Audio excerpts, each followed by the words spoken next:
There comes a moment, subtle yet powerful, when you stop clinging, stop obsessing, and release the tight grip you've had on things you thought you needed. And strangely enough, that's the moment when everything starts moving toward you. This isn't a modern self-help gimmick, it's an ancient truth, a quiet wisdom that a 16th century French philosopher, Michel de Montaigne, lived and breathed. He looked at the world not with attachment, but with curiosity. Why, he wondered, do people constantly cycle through anxiety, desire, and disappointment? His answer was as clear as it was timeless. The harder we try to control life, the more out of control we feel. Picture this. You're trying to win someone over. Every word you say is calculated. Every message is double-checked. Every action feels like a performance. In trying to seem perfect, you become tense, awkward, and unsure. Compare that to someone who's simply grounded in themselves, comfortable, calm, and present. Who do you think others naturally gravitate toward? This truth doesn't just apply to relationships. It holds true in every part of life: money, careers, dreams. The more you chase them out of fear, the more elusive they become. But the second you stop forcing outcomes, when you act with intention but not desperation, something profound happens.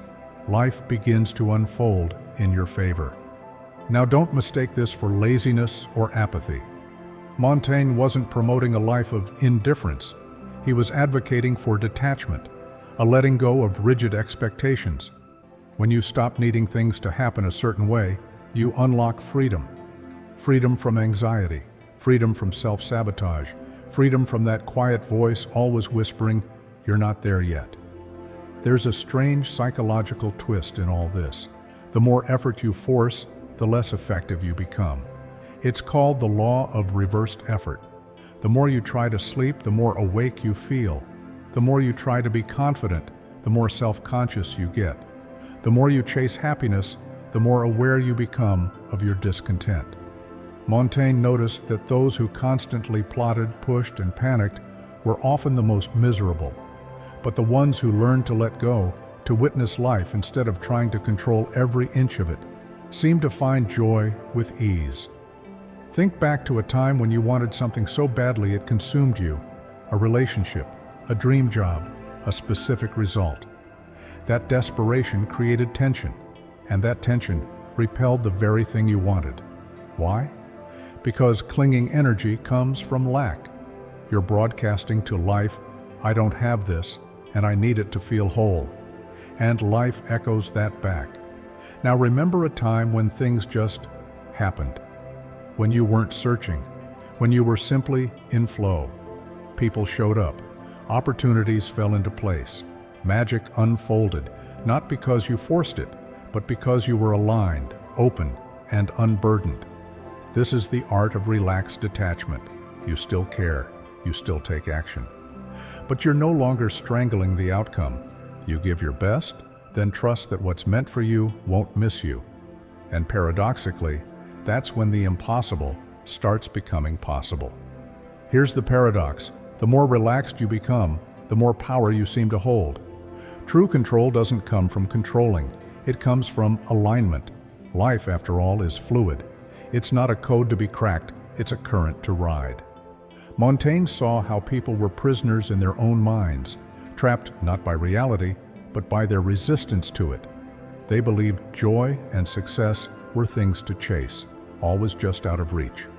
But the more they ran, the further away those things seemed. It's like trying to hold water in a clenched fist. The tighter you squeeze, the faster it slips away. But when your hand is open, still, receptive, the water rests there naturally. Effortless effort. That was Montaigne's quiet revelation. And here's where most of us get stuck. We're told to grind, hustle, push endlessly, that if we're not exhausted, we're not doing enough. But this approach often leads to burnout, not brilliance. Look at the people you admire, the ones who seem magnetic, calm, present. Do they look like they're trying too hard? Of course not. They've discovered something most haven't. When you stop overthinking and start trusting, life becomes lighter, better, Detachment doesn't mean giving up. It means giving space. It means stepping back and remembering, I am not my circumstances. I am not my outcomes. I am the presence moving through them.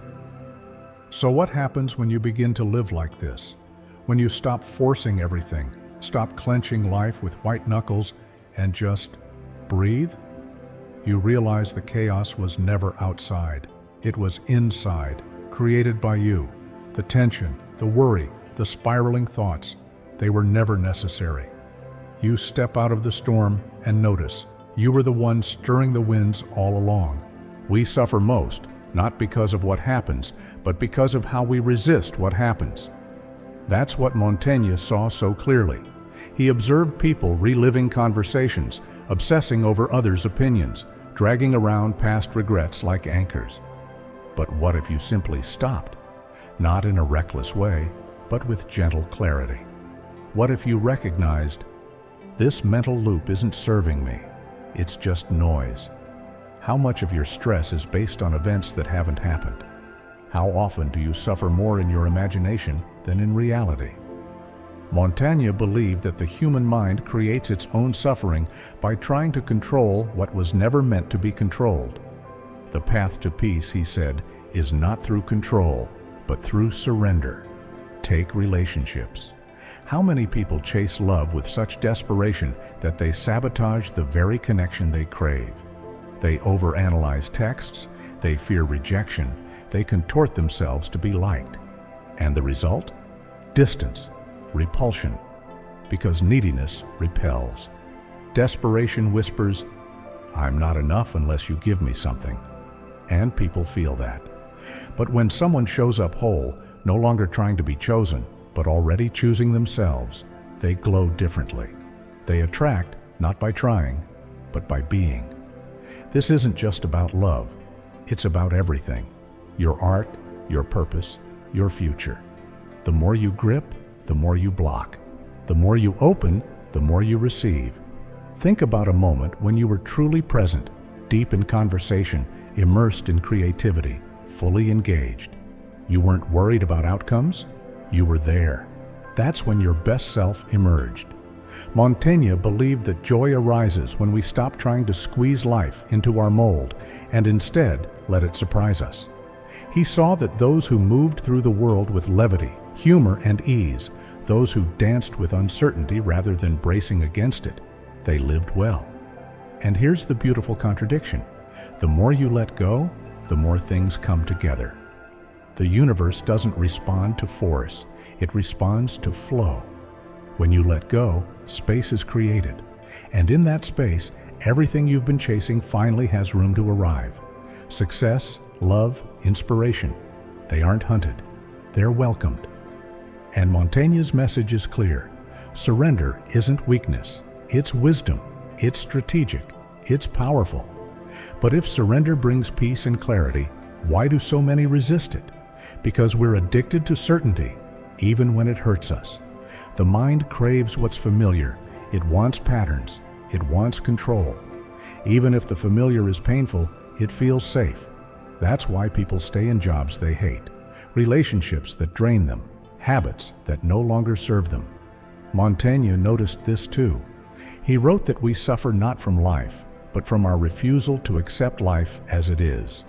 But when you embrace uncertainty, when you see the unknown not as a threat, but as a playground, life becomes lighter.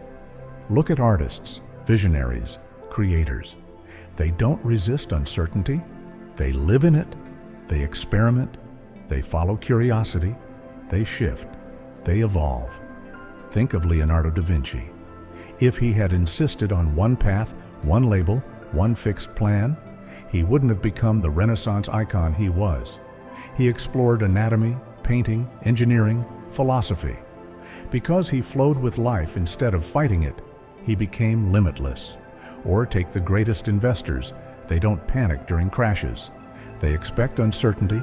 They ride the waves. Because they know control is an illusion. So ask yourself, where in your life are you clinging to certainty? Maybe it's a belief about who you have to be, a path you planned years ago, an identity that feels safe even though it's shrinking you.